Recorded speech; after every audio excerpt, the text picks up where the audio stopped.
Hello, in this video I'm going to share what helped me to improve my sleep, and this is the second part of the video.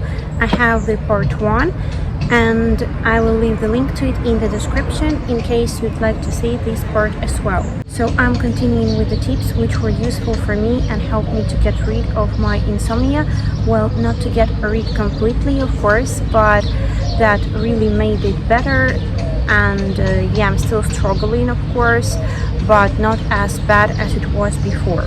So in the first part I was talking about the type of insomnia caused by anxiety, caused by overthinking and distress, and I was sharing some tips connected exactly to this type of insomnia.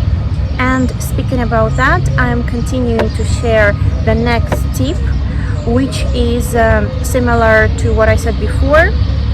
What is if you feel like you can't sleep at night anymore, you're stressed, anxious, you're dwelling on something and overthinking, and you feel like watching some series, some movie, or doing something in your phone can help you to fall asleep, despite what they say about that it's not good, that the qualities of your sleep will change. But we're talking about getting some sleep, just to fall asleep. Well, at least some, not a very good quality sleep, I think is better, rather than no sleep at all. So if you feel like doing that, you can do, and I did that, and I felt fine. So I didn't feel like, oh, I was destroyed, my sleep was like super bad quality and I was extremely exhausted. I felt okay. I felt like more stressed, giving myself a pressure with that blue light will make it worse. That was actually what was making me much more distressed. So what I like to do is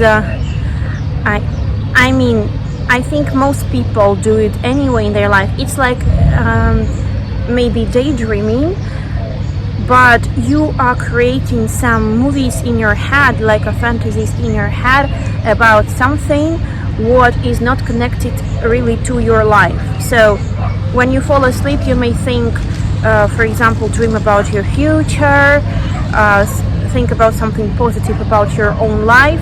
If it helps you, that's amazing, but if it doesn't help you, if you need to take your attention away from yourself to fall asleep, if you feel like thinking about your own life causing this anxiety and this insomnia, then of course you would maybe want to distract yourself from your personality. And for me, I can just like create stories in my head.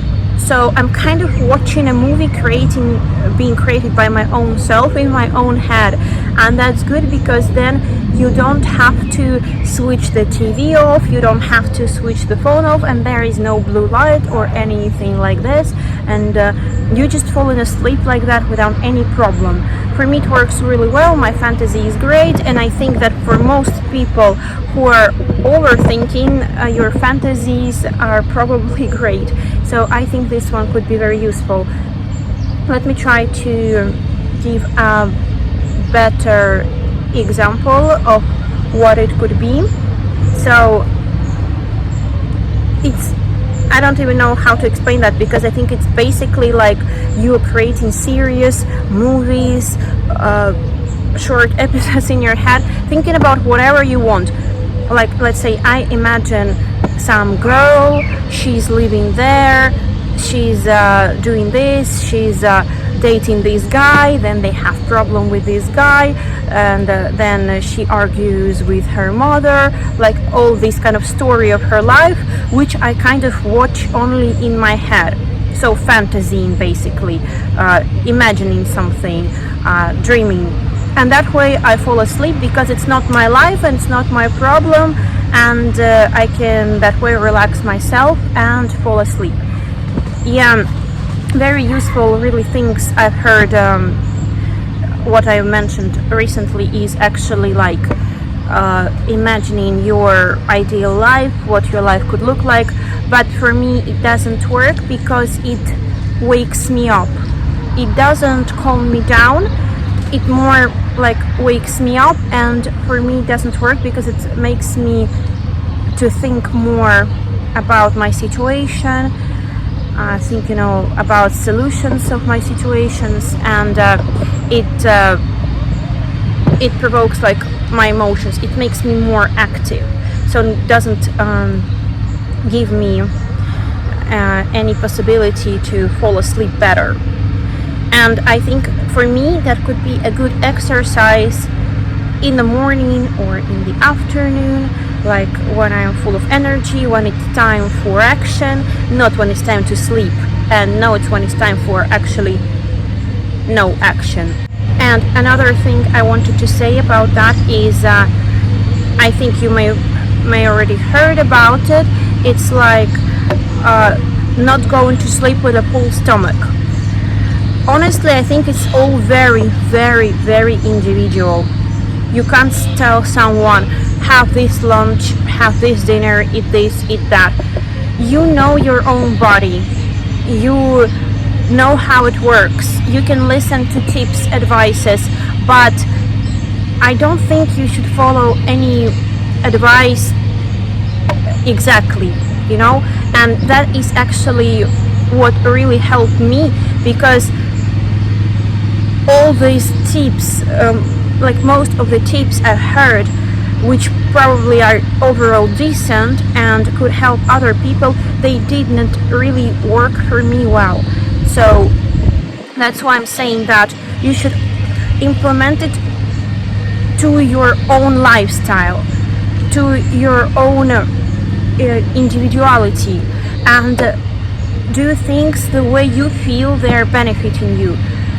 And if some tip doesn't work for you, but everyone say that it's like the best for sleeping, like to have a great sleep you need to stretch before bed.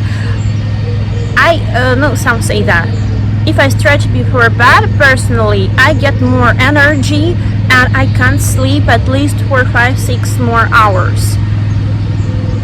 Yeah, it's for me.